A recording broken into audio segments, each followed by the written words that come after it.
চালের পায়েস তো আমরা অনেক খেয়েছি, কিন্তু আমরা বিট আর চিড়ে দিয়ে পায়েস খেয়েছি কি?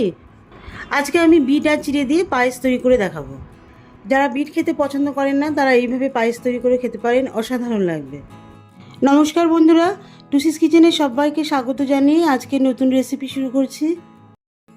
বিট চিড়ের পায়েস তৈরি করার জন্য প্রথমে আমি একটা বড় বাটিতে ছোট বাটির এক বাটি সাদা চিড়ে নিয়ে নিচ্ছি।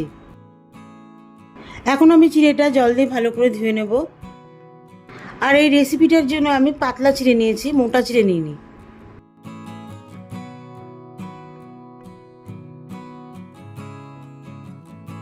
চিড়েটাকে বেশ ভালোভাবে ধুতে হবে যাতে এর মধ্যে যে ধুলো ময়লা থাকে সেটা পরিষ্কার হয়ে যায়।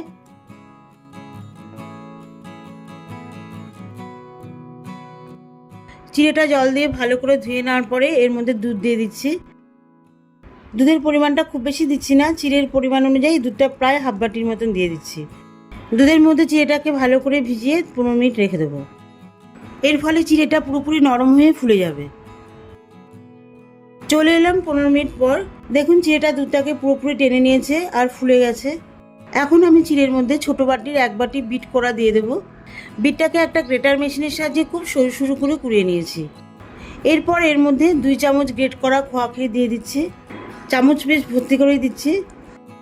2 টেবিল চামচ চিনি গুঁড়ো,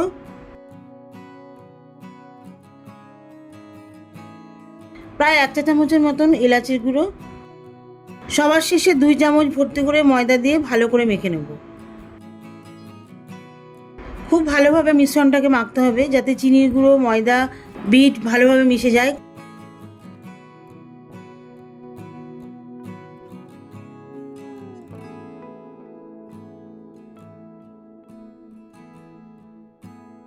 এবারে এই মিশ্রণটার বড়া তৈরি করব।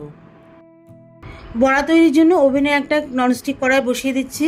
পর্যাপ্ত পরিমাণে সাদা তেল বা রিফাইন্ড অয়েল দিয়ে দিচ্ছি। যেহেতু বড়াগুলোকে ডিপ ফ্রাই করবো সেই জন্য তেলের পরিমাণটা একটু বেশি দিতে হবে। তেলটা ভালোভাবে গরম হয়ে গেলে মিডিয়াম হিটে একটা একটা করে বড়া দিয়ে দেবো ভাজার জন্য। বড়াটা আমি লো টু মিডিয়াম হিটে ভাজবো। হাই ফ্লেমে বড়াগুলো ভাজবো না, তাহলে বড়াগুলো পুড়ে যেতে পারে। বড়াগুলোর একটা সাইড ভাজা হয়ে গেলে উল্টে দেব।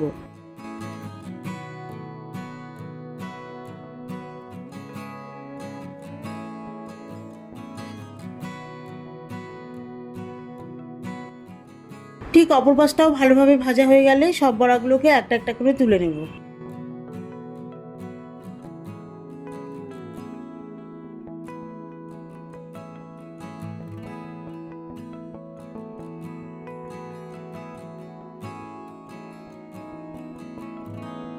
সব বড়াগুলো ভেজে তুলে নেওয়ার পরে এই বড়াগুলোকে দিয়ে পায়েস তৈরি করব। পায়েসের জন্য ওভেনে একটা কড়াই বসিয়ে দিচ্ছি। হাফ লিটার মতন দুধ দিচ্ছি। দুধের মধ্যে 2টো তেজপাতা দিয়ে দিচ্ছি। তেজপাতার খুব সুন্দর একটা ফ্লেভার আছে যেটা পায়েসের সঙ্গে খুবই ভালো লাগে। এখন দুধটাকে বেশ ভালোভাবে ফুটিয়ে নেব।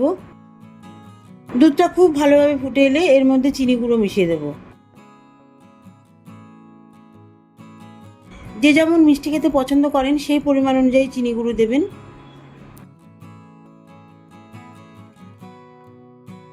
এরপর দিয়ে দিচ্ছি হাফ বাটি খোয়া ক্ষীর। খোয়া ক্ষীর দিলে তো পায়েসের স্বাদটা পুরোপুরি অন্যরকম হয়। পায়েসে পুরোপুরি মালাইয়ের স্বাদ চলে আসবে।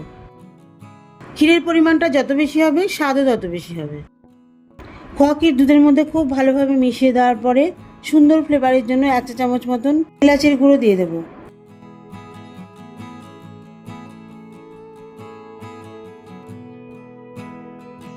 এলাচের গুঁড়ো দুধের মধ্যে ভালোভাবে মিশিয়ে দেওয়ার পরে ভাজা বড়াগুলো দিয়ে দেব।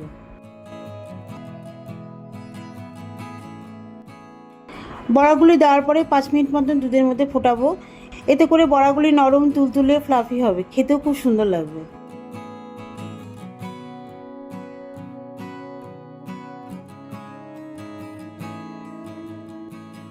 দুধটা বেশ ভালোভাবে ফুটে এসেছে।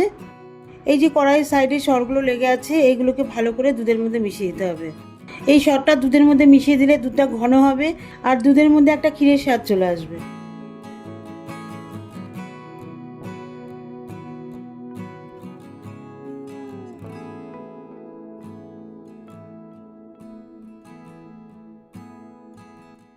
5 মিনিট পর গ্যাস অফ করে দিচ্ছি। ব্যাস, পায়েস পুরোপুরি রেডি। এবারে আমি সার্ভ করব। ঠিক এইভাবে আপনারা বিট আর চিড়ে দিয়ে অন্যরকম স্বাদের পায়েস তৈরি করে খাবেন, অসাধারণ লাগবে। দেখা হবে পরবর্তী ভিডিওতে নতুন কোনো রেসিপি নিয়ে। ভালো থাকবেন, সুস্থ থাকবেন, আর আমার চ্যানেলটিকে লাইক, কমেন্ট ও সাবস্ক্রাইব করে আমার পাশে থাকবেন।